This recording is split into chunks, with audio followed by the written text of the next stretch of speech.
ஆனா இங்க நடக்கிறது என்னன்னா, இங்கிருந்து புறப்படுற உணவு டைவர்ட் ஆகி 31% பிளாக் மார்க்கெட்ல பதுக்கி வைக்கப்படுறது.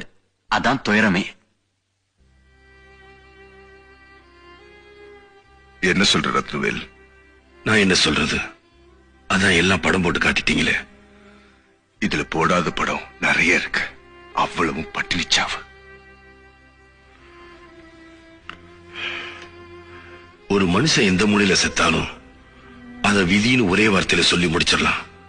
ஆனா அறவயிறு கால் வயிறுன்னு பட்னி கிடந்து சாகுறான் பாருங்க, அதை மட்டும் விதின்னு சொல்ல முடியாது.